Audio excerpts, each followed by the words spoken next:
Binibigay ako sa'yo. Ano? Surprise nga eh.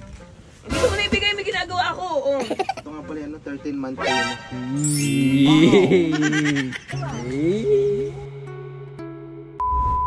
Papansin nyo mga kabugo, kaya nagtatago tayo dito sa likod ng ikar. Bala ko kasing sorpresahin yung aking asawa. Bala ko siyang bigyan ng regalo. Kasi nakaraan, inatake na naman siya ng anxiety niya habang naka-backride siya sa akin nung nag-ride kami sa Zambales. Papakita ko kung nasan siya.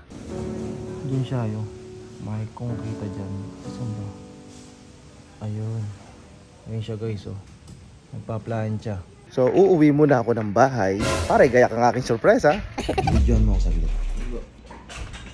Video mo ako saglit. Ano yung gagawin mo? Di ba nakaraan, inatake ng anxiety ate mo si Lovely? Nung nag-ride tayo. Para medyo gumanda-ganda naman yung mood niya, bibigyan ko siya ng 13-month pay. 13-month pay. Di ba may 13-month pay lang yung may mga trabaho? Siyempre, bibigyan natin siya ng 13-month pay kahit wala siyang trabaho. 13-month pay as a wife. As a wife. Yun, I love you, be heart. Siyempre, hindi naman lahat ng may trabaho lang dapat ang magkaroon ng mga 13-month pay. Ang hirap kaya mag-alaga ng mga bata, tsaka minsan nakakaburyong kaya sa loob ng bahay. Yung iba nga eh, mas pipiliin pa nilang magtrabaho kaysa mag-stay sa bahay eh. So, big shoutout sa mga nanay natin dyan, sa mga asawa. Yan, 13-month pay as a wife. I love you, B. So sa kanya ko ibibigay itong 100,000 para gumanda lalo yung mood niya. Tingnan natin kung ano yung magiging reaction. Kaya pala bumili ng kabayo si ate. Kasi nagpaparinig sa akin yan. Alam bakit bumili ng kabayo? Gusto niya nang ipa-plancha yung buhok niya. Kunyari lang yan. Hello, B. Tara dito, may surprise ako sa'yo. Manansya ako. Huwag naman ang asawa ko. Sipa. Ano nga? Binibigay ako sa'yo. Ano? Surprise nga eh. Hindi ko na ibigay, may ginagawa ako. Oh. Baka mamaya bill ng kuryente yan ha. Binibigay ako sa'yo. Ano? Ito nga pala yan, 13-month pay mo. Di ba wala ka? Oh, prank yan. Hindi, totoo to. Prank yan. Hindi naman lahat ng nagtatrabaho. Hindi naman lahat ng nagtatrabaho sa namamasukan pwede magkaroon ng 13-month pay. Deserve ng asawa. Kaya nga nakalagay dito, 13-month pay as a wife. Oh, walang bawian yan. B. Oh, baka mamaya naka-vlog lang eh. Hindi, walang bawian sa'yo talaga yan. Ako. Ito ang mukha ni Lovely na walang makeup. Ay, ang ganda. Ang ganda, itsura ko. Ayan, open mo na kung magkano lang. Hindi nga. So yan. Bakit sa akin isang brand dyan? Kasi pasok ko sa savings ko. Bigay ko na lang sa'yo. Oo nga.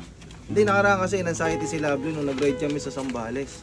Sabi mo yan ha. Para medyo mabuwas-buwasan yung mga iniisip mong malulungkot. Hindi, tagal na pa. Alam ko naman kasi mga kang pera. Kasi yakan dyan eh. Bisa nyo maglaba dyan. Taplansahin ko lahat yan.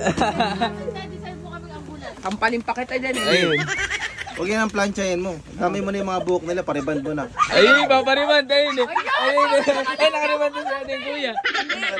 Sakto diba? Paplansyahin. Halika na. Ikaw ate Rose. Pero ayun eh, kulot sakto, kulot. Ate Rose, eto nga ipaplansyahin ko. Di nga, Bi. O sa yan. Weh. Wala mo naman lang kiss dyan. Thank you. Na-appreciate mo pala ako. Oo naman. Kaya nga tumapat ako sa CCTV habang namamalansya eh. Ano, papapansin ka talaga sa akin? Hindi, nakikita na kita doon sa may bilyaran pa lang. Nagkakagawa ko, napansin ko. Sabi ko, sipag ka ako. Pagka-dryer, lagay nyo lahat ha. Mamamalansya ako. Hindi, pag lalo mamalansya. Tingnan pa lang, tinan mo kasi namamalansya ako. Yung pa yung lang napaplansya ako. Mayroon pa isang basket pa. Uy, timbugok. Huwag mo ano! Pakita ko lang sa kanila. Nakaplansya ko lang. Kabigay ko lang sa inyo ng 100k. So guys, available to sa Timbugok Moto Gears. Para mabawi ko yung binigay kong pang 13-month pay kay Lovely. Nakaplansya ko lang. So big shoutout sa mga nanay dyan, sa mga magulang na yung mga mister dyan. Alam niyo na gagawin nyo.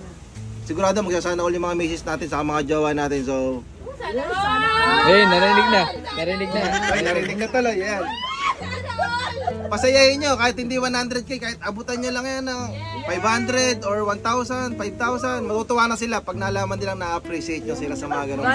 Kahit naman walang ganito, Bi, yung na-appreciate mo lang ako, okay na ako doon. Oo naman, Bi, pero alam kong mabibili mo yung mga gusto mo, sasaya ka. Kaya pera binigay ko. Kamis. Swerte ko talaga sa asawa. Ah, tara, paswerte ka sa akin. Tara. Ikaw Ay, bawal ba yun? Mag-clap ka lang pag namalansya?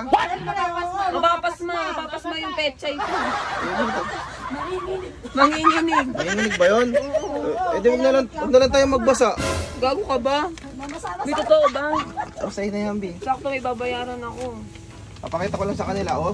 Ayun guys, so 13-month pay as a wife, panis. Kasi guys, basta ayoko na magsalita. Ay, di Gusto mo ka na mag-isip ng ano-ano para hindi ka na ina-anxiety. Hindi na daw mag-isip si Ate Rose. So, happy 13-month pay sa mga nanay dyan. Mamalansya ka dito, bigyan ng 1,000. Ay, pinasa na, oh. Paplansya mo na kayo, Inday. Papahinga ka na lang. Papahinga ka muna, Bi. Nakita ko kasi mamalansya si Inday, sabi ni Inday. Amayin hen ka, Day. Ay wala, hindi mapaplansya. Ha? Takot ako, baka masunog yung damit. Ako muna to, Bi. Thank you, B. Totoo to, walang bawian na. Magko-comment talaga ako sa comment section. Sa'yo talaga yan, deserve mo yan. Bahit sa akin yan ng isang brand, pero hindi ko nasasabihin kung anong brand yun. Basta, happy 13-month pay sa'yo. Baka mamaya sa Viva Max din. Hindi. B, thank you, I love you. I love you. Maliligo na ako, Bi. Abangan kita sa kwarto. Sana sa Pasko ulit. Ayun na yung, Bi. 13-month pay, wala pa yung pinaka 1 month ko sa ako. Pakabusado mo naman pala. Parang na nga. B! Oh! Tagang mo kulang. O sige, dadagdagan ko yan. Mamaya, maligo ka, dadagdagan ko yung anak natin.